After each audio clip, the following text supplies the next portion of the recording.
Hello everyone, स्वागत है आप सभी का आपके अपने ही यूट्यूब चैनल शिक्षा मंथन बाय विकास सर पर। दोस्त, आज की इस वीडियो में मैं फिर से एक नई स्टोरी को, एक मॉरल स्टोरी को लाया हूँ, जिसके माध्यम से मैं आप सभी को इंग्लिश के ग्रामर रूल्स को, वोकैब को तथा इंग्लिश प्रोनाउंसिएशंस को अच्छे तरीके से बताऊंगा, समझाऊंगा। तो आप सभी इस वीडियो को लास्ट तक ज़रूर देखिए। जो भी बच्चे इंग्लिश को सीखना चाहते हैं वो इस वीडियो को लास्ट तक ज़रूर देखिएगा। चलिए मैं स्टार्ट करता हूं बिना देरी किए हुए। सबसे पहले स्टोरी का टाइटल को, उसके बाद स्टोरी को रीड करेंगे। देखिए स्टोरी का टाइटल क्या है। स्टोरी का टाइटल है चेरीज इन मड। देखिए क्या लिखा हुआ है, चेरीज इन मड। देखो चेरीज मतलब क्या होता है, चेरी एक प्रकार का फल का नाम है। इन मतलब मैं, मड मतलब होता है कीचड़। तो क्या हो जाएगा हिंदी, कीचड़ में चेरी। क्या हो जाएगा हिंदी, जो स्टोरी का टाइटल हो जाएगा वो हो जाएगा कीचड़ में चेरी, है ना। अब स्टोरी को रीड करना शुरू करते हैं। देखिए स्टोरी क्या है। स्टोरी है one day while walking down the road. देखिए वन डे का मतलब क्या होता है, वन डे का मतलब एक दिन। वाइल वॉकिंग, वॉक मतलब होता है चलना, डाउन मतलब नीचे, द रोड मतलब एक दिन रोड पर चलते हुए। देखो वाइल मतलब समय की बात की जा रही है, तो एक दिन रोड पर चलते हुए father said to his son. देखिए क्या कहा है, फादर सेड, फादर पिता, सेड यानी कि कहा, टू हिज सन अपने बेटे को। अच्छे से ध्यान से देखिएगा स्टोरी। पिता ने अपने बेटे से कहा, क्या कहा, look a horse shoe is laying in the mud. देखिए यहाँ एक आपको नया वर्ड मिला, हॉर्स शू। हॉर्स शू मतलब क्या होता है, घोड़े की नाल। लुक यानी कि देखो, अ हॉर्स शू मतलब एक घोड़े की नाल, इज लेइंग पड़ा हुआ है, इन द मड कीचड़ में। इन मतलब मैं, मड मतलब कीचड़। तो देखो कीचड़ में एक घोड़े का नाल पड़ा हुआ है। फादर ने बेटा से कहा, पिक इट अप। देखिए पिक अप मतलब क्या होता है, पिक अप मतलब होता है उठाना। तो उठा लो, इट यानी कि इसे उठाओ या फिर इसे उठा लो। द सन सेड, देखो द सन बेटा, सेड बेटा ने कहा, क्या कहा, I had to pick up things from mud. देखिए क्या कहा उसने, आई हैड मैं घृणा करता हूँ, मुझे नफ़रत होता है, मैं नफ़रत करता हूँ, टू पिकअप मतलब उठाने से, थिंग्स चीज़ों को, फ्रॉम मड कहाँ से, फ्रॉम यानी कि से, मड लिखा हुआ है यानी कि मड से, कीचड़ से। देखो कीचड़ से मैं चीज़ों को उठाने से नफ़रत करता हूँ।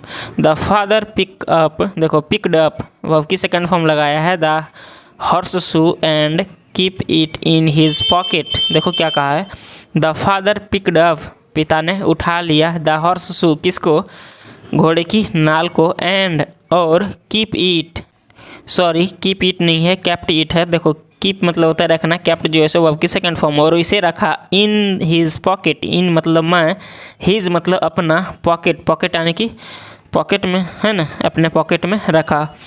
ऑन रीचिंग द विलेज, देखो रीच मतलब होता है पहुंचना, ऑन आया है, ये प्रीपोजिशन है। प्रीपोजिशन के बाद जब भी वह आता है तो आप ध्यान रखेंगे, आप क्या ध्यान रखेंगे, आप ध्यान रखेंगे कि उसके बाद वर्ब की फोर्थ फॉर्म ही यूज किया जाता है। रीच मतलब होता है पहुंचना, जो एक वर्ब है।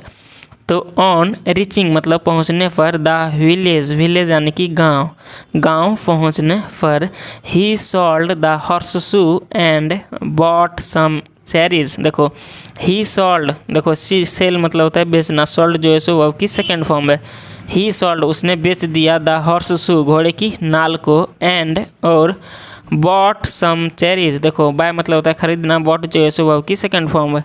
एंड बॉट और खरीद लिए, क्या खरीद लिए, सम चेरीज, सम यानी कि कुछ, चेरीज यानी कि चेरी को, कुछ चेरीज को खरीद लिए। Father understood the desire of his son. देखो फादर पिता ने, अंडरस्टूड समझ गया, द डिज़ायर यानी कि इच्छा को, किसकी इच्छा को, ऑफ हिज सन अपने बेटे की इच्छा को उसने समझ लिया, एंड और dropped a cherry on the ground. देखिए क्या लिखा हुआ, ड्रॉप्ड। देखो ड्रॉप मतलब होता है गिराना, ड्रॉप्ड जो है सो वर्ब की सेकंड फॉर्म है, और गिरा दिए अ चेरी किसको, एक चेरी को, ऑन द ग्राउंड किस पर, ग्राउंड पर। ऑन मतलब होता है पर, तो कहाँ गिरा दिया, ज़मीन पर गिरा दिया। The son picked it up. देखो द सन यानी कि बेटा, पिक्ड उठा लिया, पिक्ड अप मतलब क्या होता है, पिकअप मतलब होता है उठाना, उठा लिया, इट यानी कि इसे, वॉश्ड इट धो लिया, एंड एट इट अप और उसे क्या कर लिया, खा गया। देखो उठा के धोकर उसने खा लिया, किसको, चेरी को। कौन खाया, उसके बेटा ने। नेक्स्ट देखते हैं नेक्स्ट क्या लिखा हुआ है। देखिए नेक्स्ट लिखा हुआ है देन, उसके बाद फादर सेड टू हिम। देखिए उसके बाद फादर यानी कि पिता, सेड कहा या फिर कहे, टू हिम, हिम यानी कि उससे, किससे, अपने बेटे से, sometimes even small things cost much. देखो समटाइम्स मतलब कभी कभी, इवन, इवन यानी कि होता है भी, कभी कभी स्मॉल चीज़ें, स्मॉल थिंग्स यानी कि छोटी चीज़ें भी, कॉस्ट मच मतलब बहुत महंगी होती है, कभी कभी छोटी चीज़ भी बहुत महंगी होती है। दीज चेरीज आर हेयर, ये चेरी मतलब ये जो चेरी है, हेयर, हेयर मतलब यहाँ है, बिकाउज ऑफ। देखो बिकाउज, बिकाउज मतलब होता है क्योंकि, लेकिन बिकाउज ऑफ जब भी आपको दिखे बिकाउज ऑफ तो आप समझ जाइएगा इसका मतलब होता है की वजह से।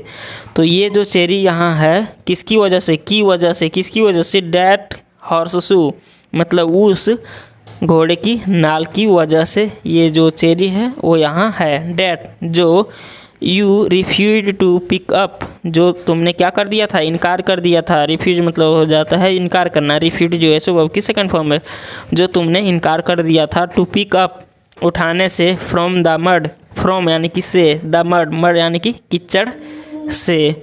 The son understood what his father meant. देखो द सन अंडरस्टूड, देखो अंडरस्टैंड मतलब होता है समझना, तो बेटा ने समझ लिया, वाट हिज फादर मींट उसके पिता का मतलब क्या था, उसके पिताजी का कहने का मतलब क्या था, उसके बेटे ने समझ लिया।